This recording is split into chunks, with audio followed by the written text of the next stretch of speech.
La signature conjointe des documents officiels concrétisant la prorogation de ces opérations a eu lieu ce mercredi, après un séjour de 48 heures de la délégation de l'armée congolaise en Ouganda, à l'issue d'une réunion entre les généraux Camille Bombele et Kayanja Mwanga, respectivement coordonnateur et coordonnateur adjoint des opérations conjointes FARDC UPDF.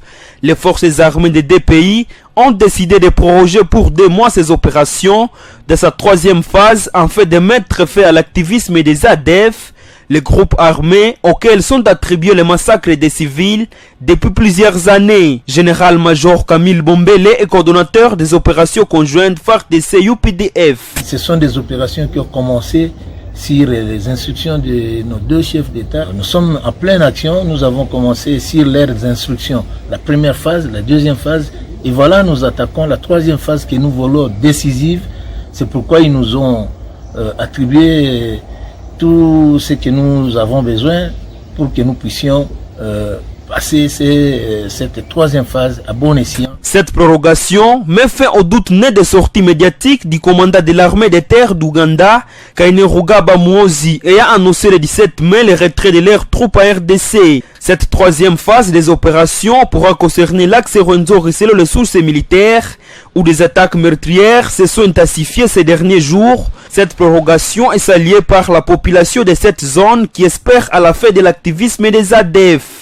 Ricardo Rupande, président de la société civile de Rwenzori, recommande des opérations de grande envergure. Nous pensons que les 2 mois, bien qu'ils ont été accordés à nos 2 forces, mais nous doutons qu'ils soient suffisants. Tout ce qu'on veut, c'est que les 2 forces travaillent en connivence. Nous recommandons qu'ils puissent planifier ensemble et qu'il y ait des opérations de grande envergure. Il y a des bastions rebelles ici dans le secteur Rwenzori. Et c'est de là que les rebelles viennent pour aller, n'est-ce pas, s'attaquer à la population civile. Ces opérations étaient lancées depuis novembre 2021, malgré les victoires annoncées par les 2 forces, notamment à récupérer certains bastions comme Kambiajou en 1 et 2, Belou et dans les groupements Banan de Kainama. Le cycle de violence n'a pas diminué. L'armée estime que ces assaillants se sont disloqués en plusieurs petits groupes. Le commissaire général adjoint de la police nationale congolaise, PNC, en charge des opérations, est arrivé à Goma ce jeudi 2 juin 2022.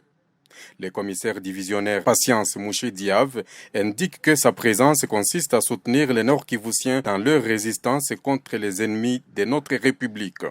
Le commissaire divisionnaire Mouché Diave révèle également qu'il est au Nord Kivu pour prêter main forte au FARDC en sécurisant les agglomérations et villages déjà libérés. Et nous, de la police nationale congolaise, nous sommes descendus ici, comme je vous l'ai dit, c'est pour soutenir la résistance des enfants du Nord Kivu et en tête le gouverneur de la province.